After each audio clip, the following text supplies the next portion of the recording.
Chapter 35. Entrance to Community Meeting Room B will only be granted to Kyle Keeley, Sierra Russell, Akimi Hughes, and Miguel Fernandez, said the soothing female voice in the ceiling after the four teammates had swiped their cards through the meeting room door's reader slot. This makes sense, said Akimi. We needed a place to organize all this material, put it on the walls, and draw a chart like the FBI always does on TV when they're tailing the mob. Stole the meeting room idea from me, eh, Keeley?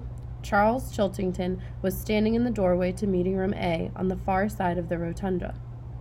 No, said Kyle, we just needed some place to throw our victory party after we win. Not going to happen, Charles said smugly.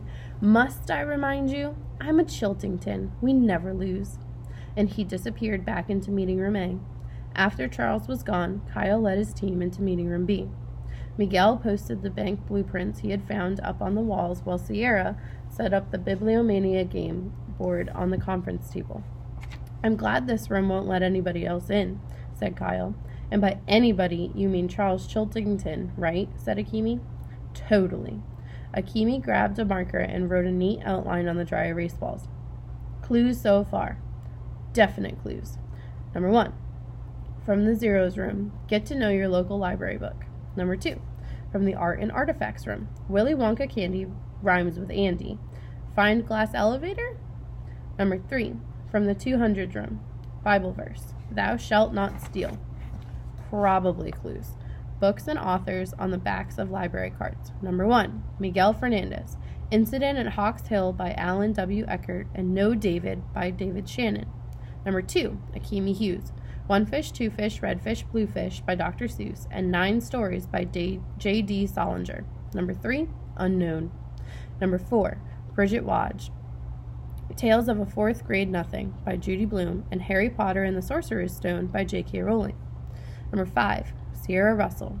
The Egypt Game by Zilpha Keatley Snyder and The Weston Game by Ellen Raskin. Number 6, Yasmin Smith Snyder, Around the World in 80 Days by Jules Verne, and The Yak Who Yelled Yuck by Carol Paglanio Martin.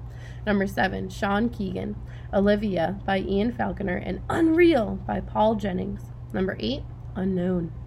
Number 9, Rose Vermette, All of a Kind Family by Sidney Taylor, and Scat by Carl Hyacin. Number 10, Kayla Corson, Anna to the Infinite Power by Mildred Ames, and Where the Sidewalk Ends by Shel Silverstein. Number 11, Unknown. Number 12, Kyle Keeley, I Love You, Stinky Face by Lisa McCourt, and The Napping House by Audrey Wood. Maybe clues? Statues ringed around the dome. Thomas Wolfe, Booker T. Washington, Stephen Sondheim, George Orwell, Lewis Carroll, Dr. Seuss, Maya Angelou, Shel Silverstein, pseudonyms Bosch, and Todd Strasser. Wow, said Akimi, stepping back to study the walls. What an incredible mess. Yeah, said Kyle. Okay, guys, there are 8 more book rooms to explore, and who knows how many more wild cards. Whose turn is it? Yours, said Sierra. Kyle flicked the spinner. Green, the 500s, science. He pulled the first green card from the deck. 4 and 20 were once in a pie. 598.367 might tell you why. Blackbirds, said Miguel. I guess. Well, sighed Akimi, let's go check out another book. There's still like an inch or 2 left on our whiteboard. The 500 room was like a miniature museum of natural history.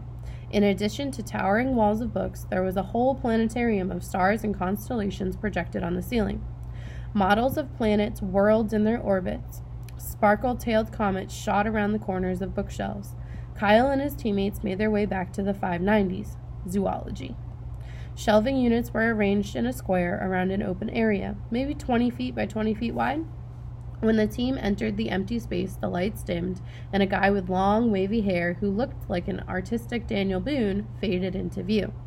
He was wearing some kind of bear fur coat and toting a musket. Bonjour, said the hologram.